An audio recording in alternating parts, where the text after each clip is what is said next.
Praise Lord. आज हमारे लिए मनन का विषय सन लूकस के सुसमाचार से है। अध्याय 1 पद संख्या 26 से लेकर 6 महीने स्वर्गदूत गाब्रिएल ईश्वर की ओर से गलीलिया के नाजरत नामक नगर में एक कुंवारी के पास भेजा गया, जिनकी मंगनी दाऊद के घराने के यूसुफ नामक पुरुष से हुई थी, और उस कुंवारी का नाम था मरियम। स्वर्गदूत ने उनके यहां अंदर आकर उनसे कहा, प्रणाम, प्रभु की कृपा पात्री, प्रभु आपके साथ है।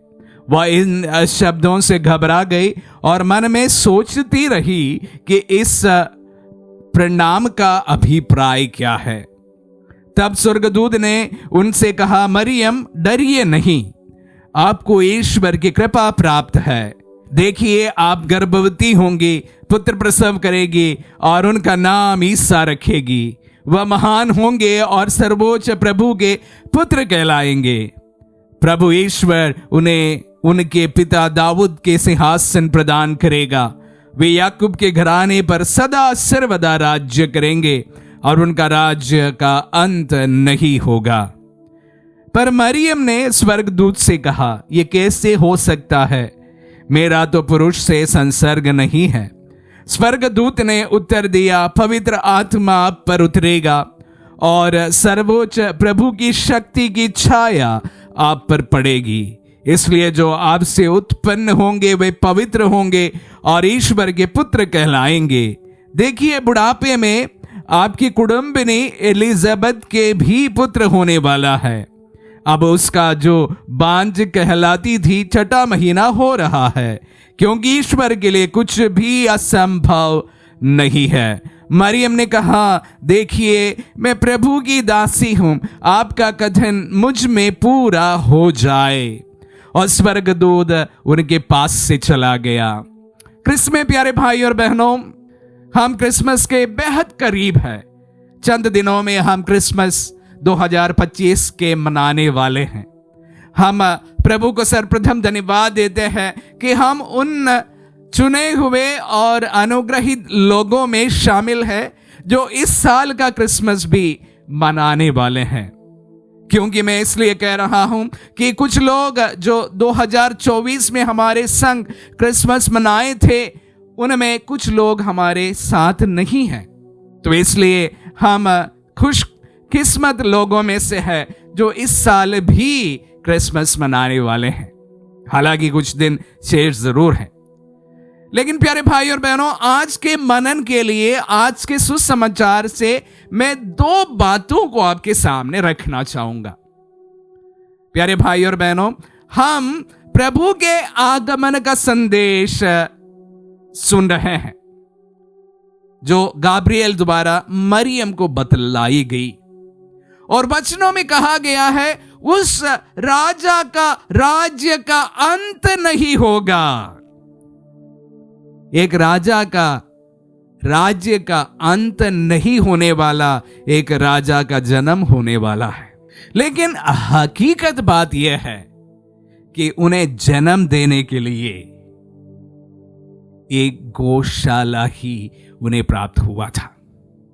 राजा का जन्म महल में होता है, बहुत आडंबर के और उस प्रकार के विलासिता की जगह पर होती है। लेकिन हम देख रहे हैं कि जिस राजा का राज्य का अंत नहीं होने वाला है, उस राजा का जन्म जो है एक गौशाला में भी बड़ी मुश्किल से हुई है। वो भी दर बदर भटक जाने के बाद मरियम और यूसुफ को यह जगह प्राप्त हुई थी, जबकि राजा का जन्म होना था महल में। उनको जन्म लेने के लिए जगह नहीं प्राप्त हुई थी। विडंबना देखिए, जिस राजा का राज्य का कभी अंत नहीं होने वाला है और उस प्रकार का संदेश दिया गया है, और उस प्रकार के एक राजा का जन्म एक गौशाला में होता है। यह कॉन्ट्रडिक्शन है, लेकिन हकीकत भी है। क्या ईश्वर अगर चाहते तो उनका जन्म एक विलासिता के महल में नहीं हो सकता था? हो सकता था। लेकिन जन्म हुआ तो उनका गौशाले में ही हुआ है। ये बहुत कुछ हमें सिखाते हैं। प्यारे भाई और बहनों, हम में से काफी लोग इस प्रकार दर बदर भटकते रहते हैं चमत्कार के पीछे, चंगाई के पीछे, कि एक जगह से दूसरी जगह, दूसरी जगह से तीसरी जगह, तीसरी जगह से चौथी जगह, इस प्रकार हम भटकते रहते हैं। मैं कल्पना करने के लिए आप सबों को बाध्य करूंगा कि अगर ईश्वर चाहता तो प्रभु का जन्म विलासिता के एक महल में हो सकता था, लेकिन हुआ तो एक गौशाले में। यह ईश्वर की योजना है। हम अक्सर हर समय अपने जीवन में सुख, शांति और बीमारी मुक्त जीवन चाहते हैं। हम यही चाहते हैं कि विश्वास करने से हमें इस प्रकार के एक जीवन मिल जाए, लेकिन बहुत समय यह संभव नहीं होता है। चमत्कार होते हैं, चमत्कारिक रूप से चंगाइयां होती है, मैं इसकी मना नहीं कर रहा। प्रार्थना में शक्ति है, लेकिन यह जीवन की वास्तविकता भी है। अगर हमारा जीवन और हमारे ये शरीर मांस से बना है तो उसमें हम देखते हैं अनेक प्रकार की परेशानियां भी आती है। जीवन का एक कटु सच्चता है। जिस तरह से इस दुनिया का राजा जो है, जिनका राज्य कभी अंत नहीं होने वाला था, वह एक गौशाला में जन्मा है, उसी प्रकार प्यारे भाई और बहनों, हमारे जीवन में भी बीमारियां होती है, समस्याएं होते हैं। इसको हमें हर समय एक्सेप्ट करने की जरूरत है। दूसरी एक और बात मैं आप सबों के सामने आज के मनन के लिए रखना चाहूंगा, वो है कि मरियम ने कहा, देखिए मैं प्रभु की दासी हूं, आपका कथन मुझ में पूरा हो। प्रभु की इच्छा के सामने हा भरती मरियम। प्यारे भाइयों और बहनों, जब भी हम किसी बात के लिए हा भरते हैं, वह हम सबको बहुत ज्यादा रिस्पॉन्सिबिलिटी भी ले आते हैं। हमेशा इस बात को याद रखें कि किसी भी हा में हमारी रिस्पॉन्सिबिलिटी भी शामिल है। हा का मतलब होता है कि मैं जीवन भर उसके लिए कमिटेड हूं, इस चीज के लिए कमिटेड हूं।